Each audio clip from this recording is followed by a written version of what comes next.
Salam saudara-saudara yang dikasihi Tuhan. Berjumpa lagi dalam program Extending Grace, menyebarluaskan kasih karunia, bersama saya Adi Jona Alfredo. Pada hari ini saya mengucapkan selamat menjalankan ibadah puasa bagi saudara-saudara yang mengikuti melaksanakan ibadah puasa di tahun 2026 ini. Ya. Pada hari ini tema kita adalah Grace is the Great Party. Kasih karunia adalah pesta yang luar biasa. Manusia yang telah jatuh ke dalam dosa harus binasa, harus dihukum dan masuk neraka. Sebab upah dosa adalah maut, Roma 6 ayat 23. Kabar baiknya, Tuhan Allah datang menyelamatkan manusia dan memanggil kita untuk menyelamatkan kita orang berdosa dengan mengadakan pesta, yaitu pesta kasih karunia. Bagaimana supaya kita hadir, datang, dan berada di pesta anugerah itu? Pertama, Allah adalah sumber pesta itu. Di 2 Timotius 1 ayat 9, Dialah yang menyelamatkan kita dan memanggil kita dengan panggilan kudus, bukan berdasarkan perbuatan kita, melainkan berdasarkan maksud dan kasih karunia-Nya sendiri yang telah dikaruniakan kepada kita dalam Kristus Yesus sebelum permulaan zaman. Jadi kalau kita bisa eksposisi ayat per ayat bahwa pesta keselamatan itu datangnya dari Allah, dari Tuhan, tidak dengan usaha manusia, tidak dengan usaha kita, tetapi direncanakan oleh Allah. Pesta kasih karunia itu direncanakan sebelum permulaan zaman. Secara teologi sistematis ada doktrin soteriologi, keselamatan oleh karena anugerah Allah, Efesus 2 ayat 8 dan 9. Ya. Efesus pasal 2 ayat 8 dan 9. Apa kata firman Tuhan? Sebab karena kasih karunia kamu diselamatkan oleh iman. Itu bukan hasil usahamu, tetapi pemberian Allah. Itu bukan hasil pekerjaanmu. Janganlah ada yang memegakan diri. Jadi secara sistematis doktrin soteriologi, doktrin keselamatan adalah pesta anugerah Allah. Yang selanjutnya, doktrin kedaulatan Allah. Doktrin kedaulatan Allah di Roma pasal 8 ayat 29 sampai 30. Sebab semua orang yang dipilihnya dari semula mereka ditentukannya dari semula untuk menjadi serupa dengan gambaran anaknya, supaya ia anaknya itu menjadi yang sulung di antara banyak saudara, dan mereka yang telah ditentukannya dari semula, mereka juga yang dipanggilnya. Mereka yang dipanggilnya itu juga dibenarkannya, dan mereka yang dibenarkannya, mereka juga yang dimuliakan. Artinya saudara-saudara kita semua telah ditentukan, dipilih, ditetapkan untuk diselamatkan oleh kasih karunia Tuhan, untuk masuk ke pesta kasih karunia Tuhan, ya, dan lewat panggilan, lewat pembenaran dalam Kristus Yesus, ya. Di konteks perjanjian lama, di Yesaya 53 ayat 5, ya, tentang nubuatan kematian Yesus Kristus di kayu salib di puncak Golgota 2000 tahun yang lampau. Di pasal Yesaya 53 ayat 5, tetapi dia tertikam oleh karena pemberontakan kita, dia dilemukan oleh karena kejahatan kita. Ganjaran yang mendatangkan keselamatan bagi kita ditimpakan kepadanya.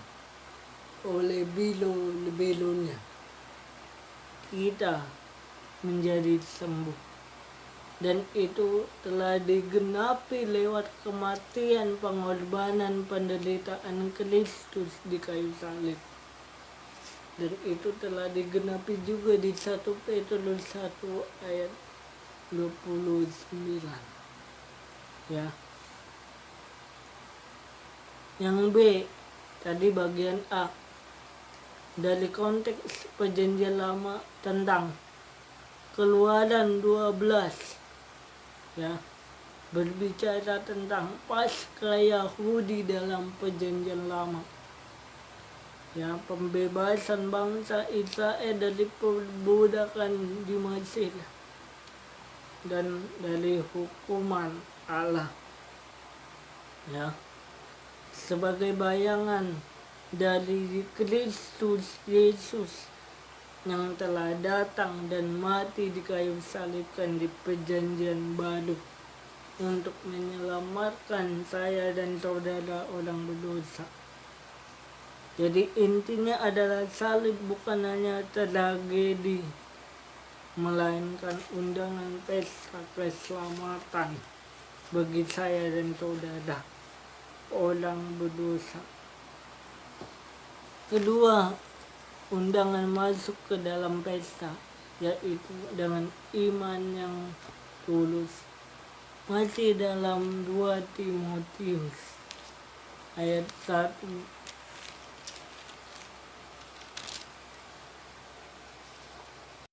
2 Timotius 1 ayat 5, sebab aku teringat akan imanmu yang tulus ikhlas, yaitu iman yang pertama-tama hidup di dalam nenekmu Lois dan dalam ibumu Eunike,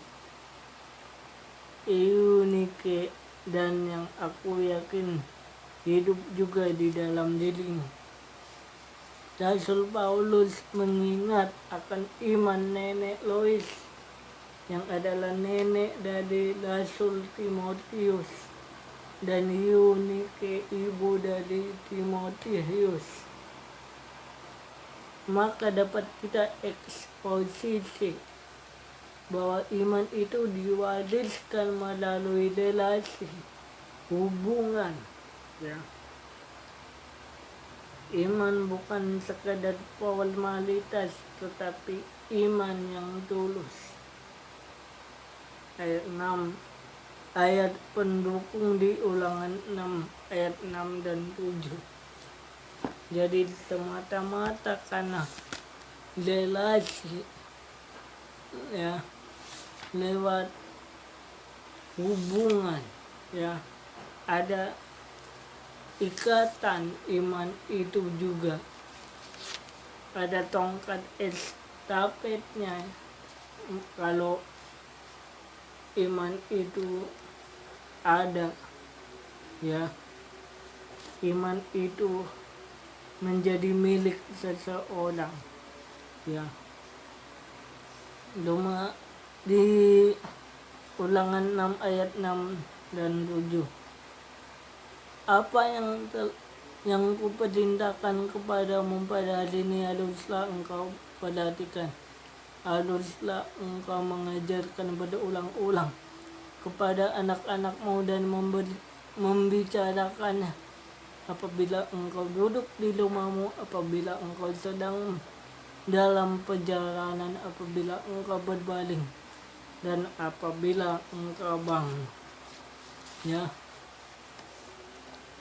Jadi pendidikan iman itu harus ada di dalam keluarga untuk dapat mengalami, menikmati pesta kasih karunia, pesta anugerah.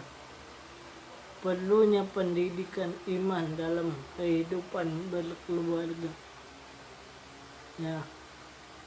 Ibrani 11 ayat 1. Mengapa ada iman? Mengapa perlu iman?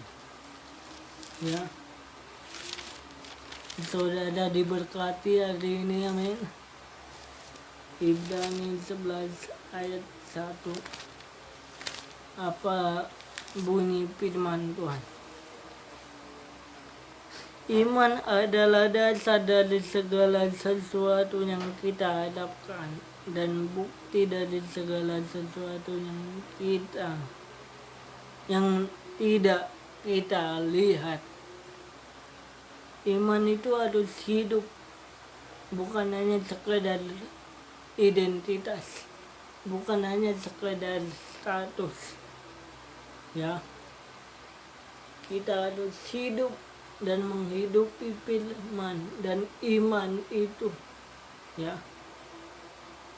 Bagi pemuda, pemudi, remaja, iman orang tua bukan jaminan keselamatan, ya. Iman orang tua bukan jaminan orang diselamatkan dari kematian kekal. Banyak orang berpikir karena mama papaku Kristen, maka aku pasti diselamatkan. Karena mama papaku rajin beribadah, rajin ke gereja, aku sudah pasti disebut anak-anak Allah. Tetapi keselamatan itu, menjadi orang yang diselamatkan itu, perlu keputusan pribadi juga untuk menerima Yesus, untuk ikut Yesus sebagai Tuhan dan Juru Selamat. Yosua 24 ayat 15. Ya, rumah tangga adalah tempat pertama, ya, untuk kita menerima pesta anugerah Allah yang sudah dimulai, ya, di dalam hidup kita sehari-hari. Pesta anugerah itu, pesta kasih karunia itu mencerminkan identitas kita sebagai orang-orang yang diselamatkan. Maka kita harus mengekspresikan, mencerminkan karakter Kristus, hidup Kristus yang tinggal di dalam kita.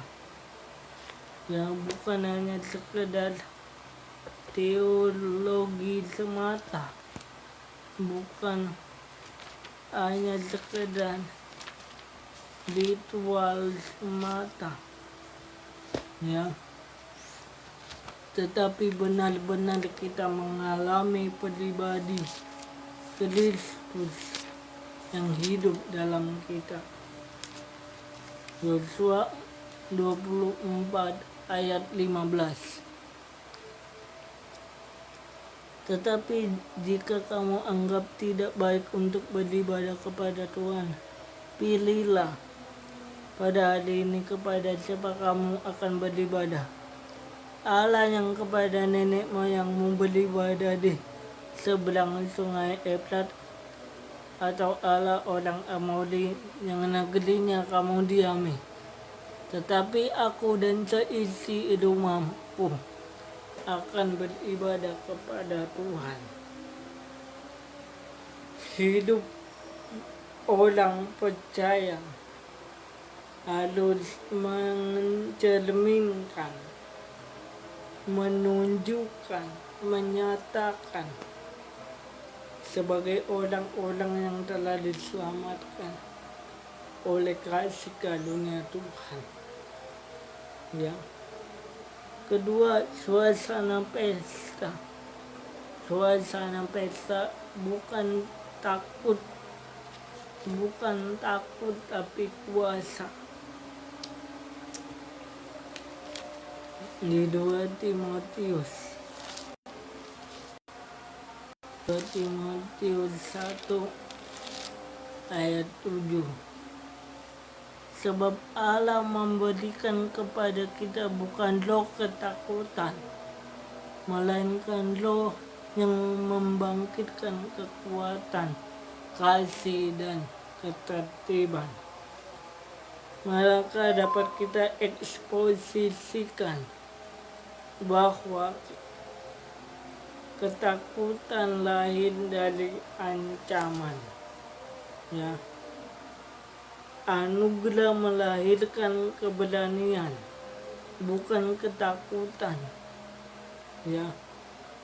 Jadi saudara dan saya beribadah kepada Tuhan, melayani Tuhan, pergi beribadah ke rumah Tuhan, bukan karena rasa takut, bukan karena ancaman, bukan karena takut dimarahin orang tua atau orang sekitar, atau takut dikatain, diomong-omongin.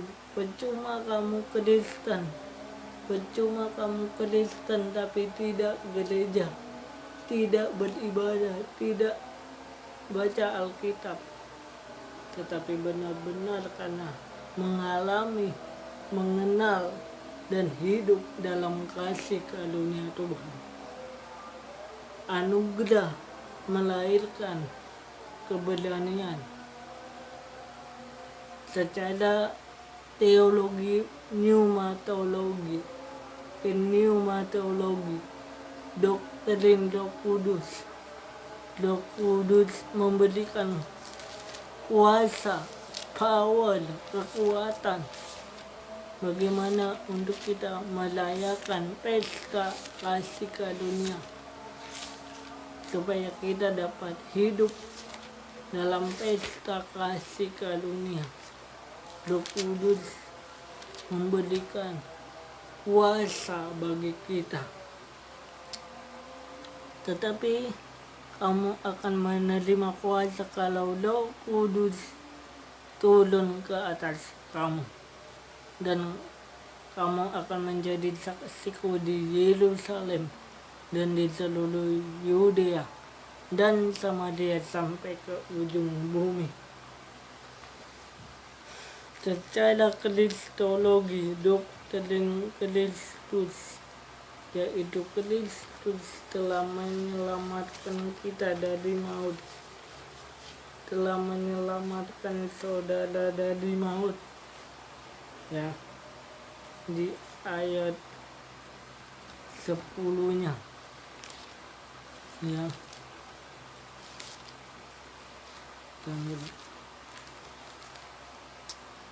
Di ayat 10-nya dikatakan di 2 Timotius 1, dan yang sekarang dinyatakan oleh kedatangan juru selamat kita Yesus Kristus, yang oleh Injil telah mematahkan kuasa maut dan menantangkan hidup yang tidak dapat binasa. Ya.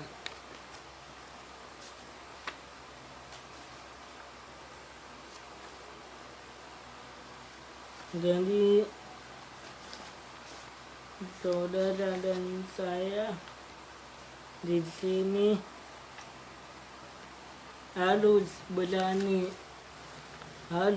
berani membuktikan penderitaan bukan akhir dari segalanya. Kebangkitan Kristus dalam konteks Paskah membuktikan penderitaan bukanlah akhir dari segalanya. Jadi jangan malu bersaksi tentang Yesus. Dia bukan hanya mati, tetapi dia bangkit kembali. Dia hidup di dalam hidup kita. Bagi pemuda-pemudi Kristen harus berani tampil beda. Jangan malu. Tampil beda di sekolah, di rumah, di kampus, ya, saat berteman, saat bermain. Jangan takut masalah ekonomi, ya, bagi pada keluarga Kristen, ya. Yang keempat, harga pesta itu mengalahkan maut, ya. 2 Timotius 1 ayat 10. Dan yang sekarang telah dinyatakan oleh kedatangan juru selamat kita Yesus Kristus, yang oleh Injil telah mematahkan kuasa maut dan mendatangkan hidup yang tidak dapat binasa.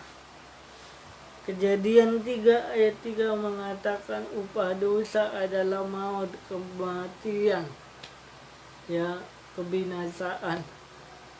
Ya, dosa mengakibatkan manusia mati karenanya. Dan itu dicatat oleh Rasul Paulus di kitab Roma 6 ayat 23. Upah dosa adalah maut, kematian. Kabar baiknya, Injil diberitakan. Puncak Injil adalah Yohanes 3 ayat 16. Yohanes 3 ayat 16.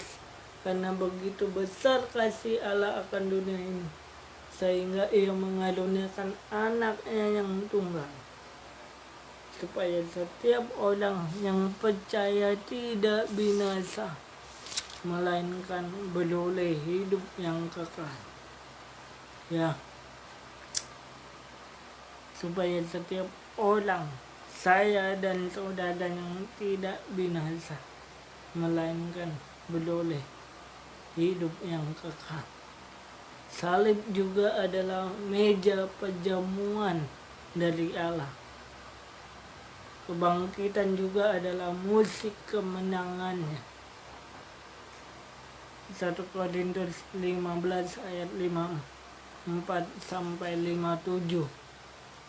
Dan sesudah yang dapat binasa ini mengenakan yang tidak dapat binasa, dan yang dapat mati ini mengenakan yang tidak dapat mati. Maka akan genaplah firman Tuhan yang tertulis, maut telah ditelan dalam kemenangan. Hai maut, di manakah kemenanganmu? Hai maut, di manakah sengatmu? Sengat maut ialah dosa, dan kuasa dosa ialah hukum Taurat. Ya, jadi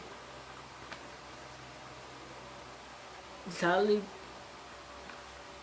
adalah pesta keselamatan, pesta hidup kekal bagi saudara dan saya dan kita yang memandang Kristus, ya, yang melihat Kristus di kayu salib.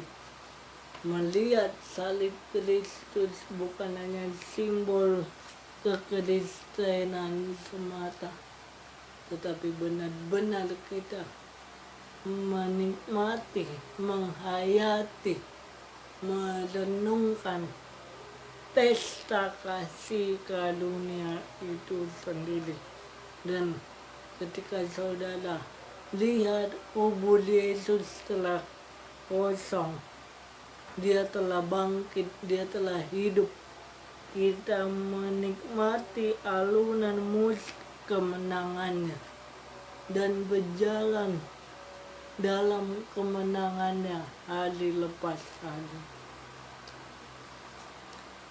Tanggung jawab tamu pesta di 2 Timotius 1 ayat 13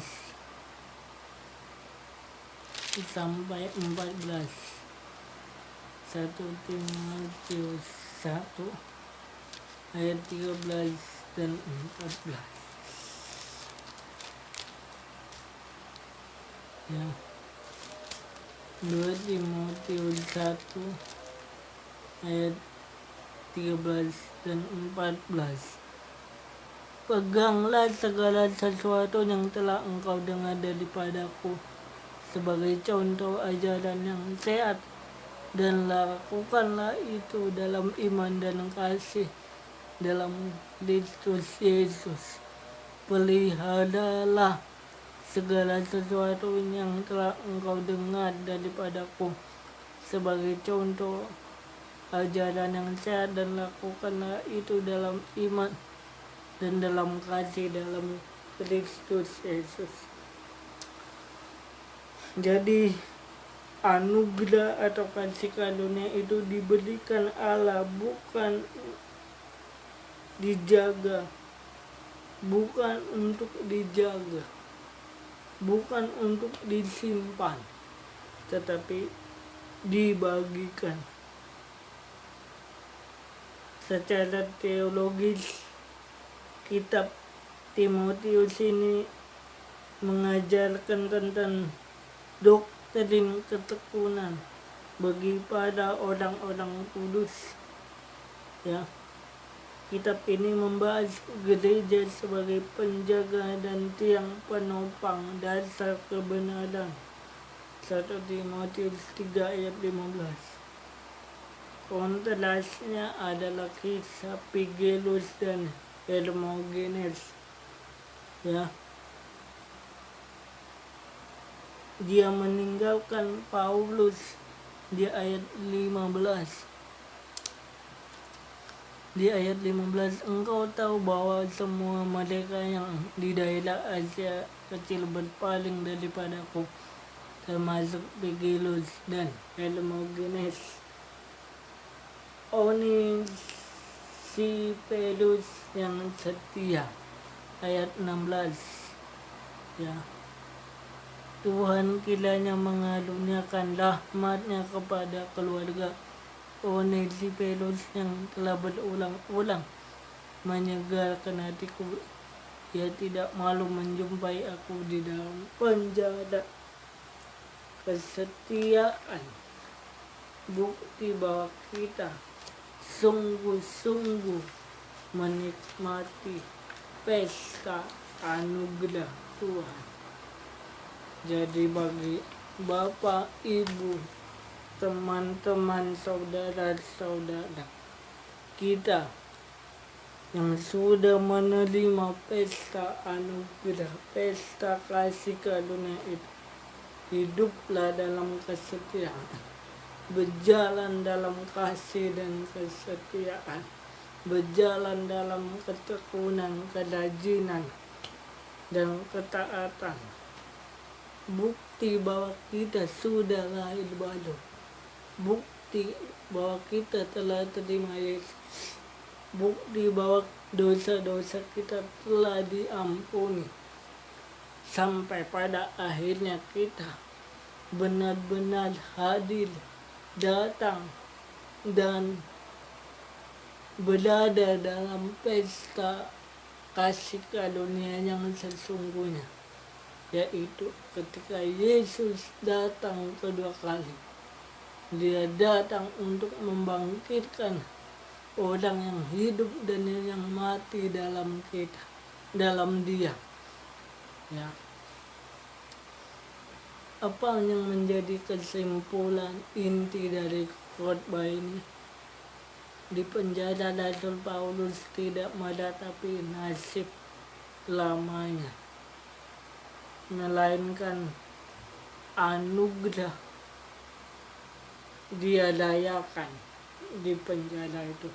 Dia merayakan pesta anugerah itu. Paulus merayakan pesta anugerah di dalam penjara. Salib yang tampaknya seperti kuburan, pesta. Tidak ada hadapan, tidak ada jalan keluar. Ya, tetapi Tuhan Allah mengubahnya menjadi pesta kemenangan. Apapun masalah kita, apapun salib yang kita pikul, penderitaan yang kita pikul, beban hidup, masalah ekonomi yang kita pikul, Kristus sudah mengubahnya menjadi pesta kemenangan, pesta keselamatan, pesta penghiburan. Marilah kita sama-sama merayakan pesta Prapaskah ini dan kembali kepada salibnya, karena grace is not small and grace is the great party. Kasih karunia bukan sesuatu yang kecil, tetapi kasih karunia adalah pesta yang besar atau pesta yang agung. Amin. Firman